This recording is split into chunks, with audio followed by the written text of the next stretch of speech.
नमस्कार, मैं सिमरन कौर हरियाणा स्वाभिमान के सभी दर्शकों का अपने चैनल पर एक बार फिर से स्वागत करती हूं। हरियाणा स्वाभिमान की टीम आज मौजूद है निलोठी गांव में। कल हमने आपको दिखाया था कि संविधान सत्याग्रह आंदोलन जो है वो अपने ज़ोरों शोरों से चल चुका है, दिल्ली की तरफ कूच किया है। वहीं निलोठी में यहाँ पर इन्होंने पड़ाव लिया है और हम भारत भूमि बचाओ संघर्ष समिति के अध्यक्ष रमेश दलाल जी से बात करेंगे, जिनके नेतृत्व में संविधान सत्याग्रह आंदोलन चल रहा है। नमस्कार सर। नमस्कार सर, जो आप ये आंदोलन कर रहे हैं इसमें जो मुख्य मुद्दा है भूमि अधिग्रहण का मुद्दा है। जी, देखिए, जमीन अधिग्रहण से ही तो उद्योगपतियों को ज़मीन दी जा रही है। जब हमारे देश का किसान दूसरे आंदोलन में ये कहता है जी कि अडानी और अंबानी के पास ज़मीन चली जाएगी, तो अडानी अंबानी के पास ज़मीन जाएगी ज़मीन अधिग्रहण कानून से। जी। और जितने भी बड़े प्रोजेक्ट बनाए हैं रेल के और रोड के, उनके कई कई किलोमीटर तक ज़मीन देश में अधिग्रहण होना है। जी। और संसद ने जो कानून बनाए थे 2013 में, उनका उल्लंघन हो रहा है। तो मैं पहला सवाल प्रधानमंत्री जी से बड़ी नम्रता से पूछना चाहता हूं कि जो अभी एक आंदोलन चल रहा है जी बॉर्डर, दिल्ली के बॉर्डर के ऊपर, उस पे किसानों पे एक आरोप लगाया जाता था कि वो संविधान को और संसद को नहीं मानते। वो तो रोड रोक के बैठे। जी। वो रोड रोक के नहीं बैठे थे। मैं एक सवाल पूछना चाहता हूं कि संविधान को और कानून को भारत सरकार के मंत्री और जहां जहां सरकारें हैं, भाजपा की या कांग्रेस की भी, वो उस कानून को नहीं मानते। तो प्रधानमंत्री जी, कानून का पालन कैसे होगा? इसलिए संविधान सत्याग्रह हमने शुरू किया उदाहरण के रूप में। बड़े उससे कहते थे कि हमें बताओ, खोट बताओ। हमने तो खोट पकड़ लिया है। प्रधानमंत्री से मैंने गडकरी जी को मुकदमा चलाने की अनुमति मांग रखी है। प्रधानमंत्री जी, रद्द करके आप मुझे स्पीकिंग ऑर्डर पास कर दो, क्योंकि हम तो सबूत दे रहे हैं। एक ही सबूत से साफ बात हो जाती है। देश का संविधान अनुच्छेद 14 वो समानता का अधिकार देता है। यहाँ पर गुजरात के भाई किसान आए हुए हैं। गुजरात में प्रोजेक्ट दो बड़े गए। एक तो रेल का है, जो बम्बई से अहमदाबाद के बीच में बुलेट ट्रेन का प्रोजेक्ट है। और दूसरे दो प्रोजेक्ट गुजरात से गए हैं। वो एक अमृतसर जामनगर का रोड है, जो पंजाब, हरियाणा और राजस्थान के बाद गुजरात से निकला है जी। और एक है दिल्ली बम्बई एक्सप्रेसवे। अब ये देखिए, गुजरात का मैं उदाहरण दे रहा हूँ। प्रधानमंत्री जी, कहाँ सो रहे आप? रेल का प्रोजेक्ट तो खुद देख रहा प्रधानमंत्री, उसमें तो मार्केट दर को नियमों के अनुसार, जो मैं मुद्दा उठा रहा था उसके अनुसार मार्केट दर को तय करके किसान को मुआवजा दिया। और 50% सोशल इम्पैक्ट स्टडी असेसमेंट जो SIA करनी थी वो नहीं की। उसके बदले में प्रधानमंत्री जी ने 50% एक्स्ट्रा दिलवाया। लेकिन गुजरात में ही वो 50% एक्स्ट्रा रोड में नहीं मिला, जबकि साथ साथ रोड जा रहा है और साथ साथ रेल जा रही है। तो आपने दो पेट कैसे इस देश में बना दिए, और इसलिए उन पे मुकदमा बनता है। एक तो ये उदाहरण है, ये मेरे पास प्रमाण है। और इसमें कहीं दोष मिल जाए तो कोई भी इस बात को सिद्ध करके दिखाए, मैं देश से समय याचना भी करूंगा और जीवन भर के लिए आंदोलन भी छोड़ दूंगा। दूसरा मेरा एक मुद्दा है कि इसमें भी क्या हो रहा है। मैं एक भादुड़ के आसपास का उदाहरण दूंगा। अब ये कहते हैं जी हम कलेक्टर रेट से हम मुआवजा तय करते हैं, जो राजस्थान हरियाणा में 2.5 गुना दिया जा रहा है, 1.25 का फैक्टर लगा के। लेकिन कलेक्टर रेट के मैंने लगभग 1.5 साल पहले सबूत दिए। क्या सबूत है? आप किसानों के जाके इंटरव्यू ले लो, उनकी जमीन बिकी 5 करोड़ की हमारे इस एरिया में, और रजिस्ट्री हो रही है 36 लाख की। जमीन बिकी 5 करोड़ की, और देश का कानून कहता है कि जो जमीन बिक रही है 5 करोड़ में, उसका 4 गुना मिलेगा, यानी किसान को 20 करोड़, क्योंकि वो तो इच्छा से बेच रहा था और ये जबरन।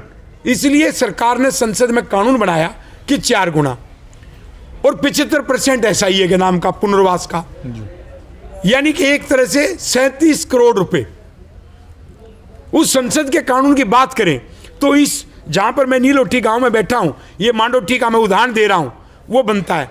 अब ये मेरे पास प्रमाण है, उसमें अधिकारी फंसे हुए हैं, उसमें बड़े बड़े अधिकारियों ने जानबूझ के कलेक्टरेट रखा। देश के पूंजीपति जमीन तो खरीद रहे 5 करोड़ में, रजिस्ट्री करवा रहे 40 लाख रुपए में, ताकि ब्लैक मनी उसमें खपे। दलाल साहब, मैं इसमें बीच में आपको रोक रहा हूँ। आप क्या उन अधिकारियों के नाम भी उजागर करेंगे, उन नेताओं के नाम भी उजागर करेंगे जो रजिस्ट्रियां में जो घोपलेबाजी कर रहे हैं? यस, हमारे यहाँ मैंने लिखित में दिया, हमारे यहाँ उपायुक्त रही श्रीमती सोनल गोयल झज्जर की, और वो बहुत मीडिया में रहती थी आजकल छवि बनाने के फरीदाबाद में है शायद। छवि बनाने के लिए। उसके समय मैं एक उदाहरण दे दूं, उसके समय यहां पर लैंड माफिया ने हजारों एकड़ जमीन खरीदी, हजारों एकड़, और उसके प्रमाण मैंने बीच में सरकार को दिए और मेरे पास उसका सबूत है। और उसमें यह सबूत दे दिया कि ब्लैक मनी कैसे दी जा रही है। और उन्होंने जो ईडी को सूचना देनी चाहिए थी वो सूचना नहीं दी, एसपी ने सूचना नहीं दी, क्योंकि आपस में सारे मिले हुए, तो उसमें और भी लोग हैं, लेकिन मैंने प्रमाण के साथ कह दी। मैं जो बात कह रहा हूं वो पूरी जिम्मेवारी के साथ कह रहा हूं। सेंटर के कुछ मंत्रियों पर भी आप आरोप लगा रहे हैं कि उन्होंने गड़बड़ घोटाला की है या कानून का मानना नहीं करते। ऐसे कौन कौन से मंत्री हैं जो ऐसे घोटाले कर रहे हैं? देखिए, जहां तक मैं कानून का जानकार होने के नाते और इतने सालों से आंदोलन से जुड़ा रहा, जो देश में मेरे लगभग 47 आंदोलन अब हो चुके और कभी कोई असफल नहीं हुआ, तो नितिन गडकरी का मैं नाम लेके बोल रहा हूं, एक ही उदाहरण से बात साफ हो जाती है। छारा का मुआवजा कम मिल रहा था, हमारे इस झज्जर जिले में गांव है, और उसको गिरावट के रेट के आधार पर मिलना था। तो गिरावट गांव का मुआवजा क्या किया, सोनल गोयल ने लैंड माफिया के साथ मिलके, जो गांव में 2 प्रकार का रेट होता है, जिस रोड पे जमीन जा रही थी उसका अलग रेट था और उधर का अलग था। तो उधर का 25 लाख रुपए था और इधर का 40 लाख रुपए था। जो पहले 50 था 60 होना चाहिए था, और वो घटा के 40 था। वो 40 को छुपा के और 25 को फाइल पे लाके और मुआवजा बना दिया। और जब वो फ्रॉड मैंने पकड़ा और नितिन गडकरी को दिखाया, ये 2019 जनवरी की बात है, तो नितिन गडकरी ने ठीक करवाया और वो 40 के हिसाब से छारा गांव को मिल गया। लेकिन जिसके आधार पर मिला उस गिरावट को आज तक नहीं मिला, आज तक नहीं मिला, जबकि फ्रॉड पकड़ा गया। जो दलाल तो इसलिए नितिन गडकरी भी उनके साथ कहीं ना कहीं मिला हुआ था कि एक गांव का दे के, और वो भी पूरा नहीं, और बाकी पूरे मामले को दबा दिया गया। उस अधिकारी के खिलाफ भी कोई कार्रवाई हुई क्या? नहीं हुई ना, तभी तो हमने इनकी अनुमति मांगी है। हरियाणा सरकार से, राजस्थान सरकार से, गुजरात सरकार से, भारत सरकार से, खुद प्रधानमंत्री से मैंने नितिन गडकरी को सजा दिलवाने के लिए एक अनुमति मांगनी पड़ती 197 सीआरपीसी में जी।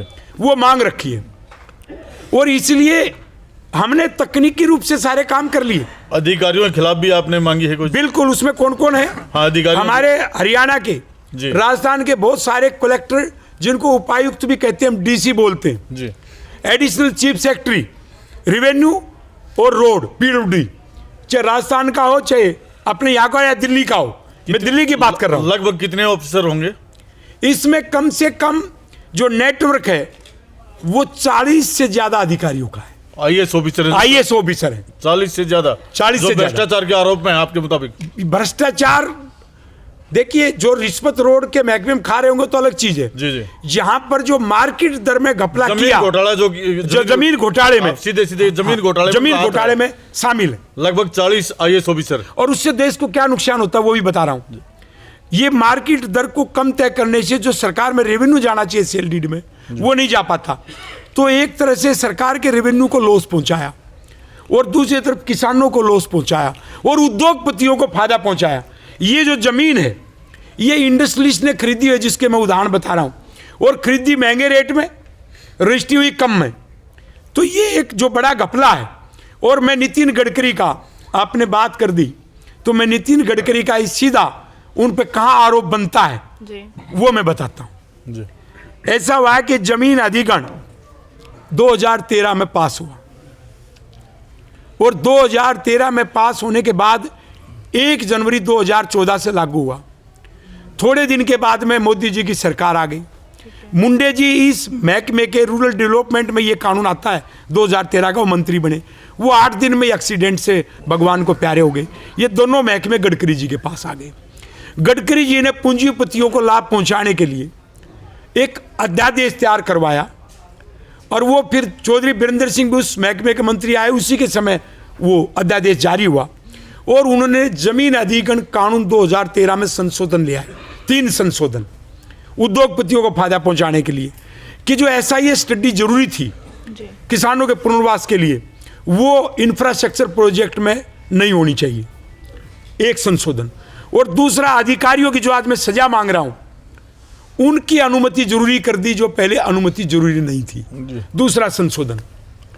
और तीसरा जो संशोधन था, इससे जो संबंधित जो छोटी छोटी जो थी उनके बारे में फोकस था, लेकिन 2 मेन लेके चलो, SIA स्टडी और अधिकारियों की सजा की अनुमति, ताकि वो गड़बड़ कर सके तो बच जाए। ये अध्यादेश आया, लेकिन अन्ना हजारे का आंदोलन शुरू हो गया, विपक्ष पूरा पैरों पे खड़ा हो गया और संसद में वो बिल पास नहीं हो पाया। वो बिल पास नहीं होने से वो अध्यादेश लैप्स हो गए और अध्यादेश लैप्स हो के इससे बड़ा प्रमाण क्या होगा, जब संशोधन नहीं कर पाए तो बिना संशोधन के, बिना पार्लियामेंट ने जो मंजूर नहीं किया और नितिन गडकरी ने SIA स्टडी वो इन सभी प्रोजेक्ट में नहीं करवाई और जो अनुमति मांग रहे थे जब वो मंजूर नहीं की संसद ने कि बिना ही अनुमति मांगे उन पर मुकदमा दर्ज हो सकता है, तो हमने नितिन गडकरी के जो मुकदमा दर्ज करवा रहे हैं वो क्यों नहीं पुलिस दर्ज कर रही, क्यों 197 CRPC की बात कर रहे? क्योंकि संसद ने मंजूर नहीं किया और संसद ने कानून बना रखा है कि बिना 197 CRPC के भी उन पर मुकदमा दर्ज लगेगा, होगा। लेकिन हरियाणा में अमेंडमेंट ले आए खट्टर साहब। मेरे आंदोलन को देख के एक बड़ा रहस्योद्घाटन मैं कर रहा हूं। वो हरियाणा के अधिकारियों को बचाने के लिए एक हरियाणा विधानसभा में पास करवा ले, जो राजस्थान में नहीं है। तो राजस्थान में तो FIR दर्ज हो, जो दिल्ली में नहीं है, दिल्ली में तो FIR दर्ज हो, वहां पर भी हमने शिकायत दे रखी है। और हरियाणा में जो अनुमति मांगनी पड़ती थी वो हमने अनुमति मांगी, हमें 1 साल हो गया, क्यों नहीं मिली? दलाल साहब, आपसे मैं एक सवाल करना चाह रहा हूँ कि आप ये बताइए, अगर इन अधिकारियों के खिलाफ मुकदमे दर्ज नहीं हुए या कार्रवाई नहीं की गई तो आप इसको कहाँ तक, इस आंदोलन को उठाएंगे, कहाँ तक ले जाएंगे? अभी हम सीधे अधिकारियों को सजा दिलाने के लिए तो कोर्ट में जाएंगे, फौजदारी मुकदमा दर्ज करेंगे जी। नितिन गडकरी पे भी करेंगे और सभी अधिकारियों पे करेंगे। हमारी पूरी तैयारी चल रही है, हमने सबूत जुटा लिए और इसके अतिरिक्त कैग को अब हम लिखने वाले हैं जी। जो कैग है, कंप्यूटर ऑडिटर जनरल, जी जी। जो सभी मंत्रियों का, डिपार्टमेंट का, सभी का भारत सरकार की तरफ से धांधली का जो अध्ययन करता है अकाउंट्स का, कैग ने अपनी रिपोर्ट में इन चीज़ों को हाईलाइट किया, वो भी मैंने रेफर किया FIR में। कैग ने कहा कि रोड के महकमे में बहुत सारी धांधलियां हैं, उसके बाद भी नितिन गडकरी ने सुधार करने के बजाय उसी रास्ते पर चलते रहे। दलाल साहब मैं आपके बीच में, जो किसान आंदोलन चल रहे हैं, किसान संसद में 3 प्रस्ताव पारित के उसमें कर रहे हैं, वो खिलाफत कर रहे हैं और दिल्ली को तीनों तरफ से घेरे हुए हैं। आप भी एक आंदोलन को लेकर चल रहे हैं, इन दोनों आंदोलन से सरकार पर क्या असर पड़ने की संभावना है? देखिए, जो पहले आंदोलन चल रहा जी। वो 3 कृषि बिल को लेके जी। और जब हमारे दूसरे किसान उसको लड़ रहे हैं तो हमारा नैतिक समर्थन है, उस पर मैं कोई उससे ज़्यादा टिप्पणी नहीं करना चाहूँगा। लेकिन जो हमारा जो आंदोलन है जी। ये आंदोलन सीधा सीधा भारत सरकार के, राज्य सरकारों के मंत्रियों को नेस्तनाबूद कर रहा है कि कैसे उन्होंने घपले किए। इसलिए हमारा जो है वो संविधान के अनुसार है, इसलिए इसका नाम भी हमने संविधान सत्याग्रह रखा है। दलाल साहब, क्या नाम है? आपने प्रधानमंत्री जी से आप टाइम मांग रहे हैं, कह रहे हैं कि हम उनके कार्यालय जाएंगे, उनके निवास स्थान पर जाएंगे, आपको टाइम मिला है या नहीं मिला है? प्रधानमंत्री जी और नहीं, सुप्रीम कोर्ट ने भी कहा है कि किसान यदि अनुमति मांगते तो जो बॉर्डर रोक कर बैठे उनको रामलीला ग्राउंड जाने दिया जाता। जी। लेकिन मैंने विधिवत अनुमति मांगी और मेरी अनुमति रद्द कर दी। आपकी अनुमति रद्द की। मैंने जंतर मंतर में बैठने की अनुमति मांगी और सुप्रीम कोर्ट में जो ये कह रहे हैं इन्होंने अनुमति नहीं मांगी, हमने तो मांगी थी, तो हमारी रद्द क्यों की? आप दिल्ली जाने की बात कर रहे हैं, आप दिल्ली आप पैदल यात्रा कर रहे हैं, आप दिल्ली कब पहुंचेंगे? हमारी अनुमति रद्द कर दी। हम सरकार को रोज कह रहे हैं हमें अनुमति दो जी, नहीं तो हम दिल्ली जाएंगे जरूर। और हम प्रधानमंत्री का घेराव करने के लिए नहीं जा रहे, हम प्रधानमंत्री से न्याय मांगने के लिए जा रहे हैं कि दोषियों को सजा दो और हमारे रोड और रेल का मुआवजा बढ़ाओ। दलाल साहब, आपको अनुमति नहीं मिलती, प्रधानमंत्री जी से समय नहीं मिलता, आपने एक तारीख निश्चित की है 26 तारीख से पहले, उसके बाद अगर आपको अनुमति नहीं मिलती तो आप इस आंदोलन का कहाँ संपन्न करेंगे? हम दिल्ली में जाएंगे जी, और जरूर जाएंगे। हम गांधीवादी हैं, हम सत्याग्रह पे हैं और महात्मा गांधी जी का दर्शन, महात्मा गांधी जी के सिद्धांत और संविधान का, हमारा किसानों का अधिकार शांतिपूर्वक तरीके से, हमारे जो संगठन है भारत भूमि बचाओ संघर्ष समिति, इसका आज तक कोई खाता नहीं है। हमारे पास पैसे नहीं है। मैं बताना चाह रहा हूं, जी, हमारे पास तो एक क्रांतिकारी जो सही में पीड़ित जो किसान है वो अपना आधार कार्ड लेके आए और वो दिल्ली में जाएंगे और प्रधानमंत्री जी को आईना दिखाएंगे कि किस प्रकार से नितिन गडकरी और दूसरे लोगों ने किसानों के खिलाफ साजिश रच के उद्योगपतियों को लाभ पहुंचाया। धन्यवाद रमेश दलाल जी, आपका बहुत बहुत, आपका आंदोलन सक्रिय और सफल हो, हम तो यही कामना करेंगे। धन्यवाद। सटीक, स्पष्ट और बेबाक खबरों को जानने के लिए बने रहे हरियाणा स्वाभिमान के साथ। चैनल को सब्सक्राइब करना ना भूलें। धन्यवाद।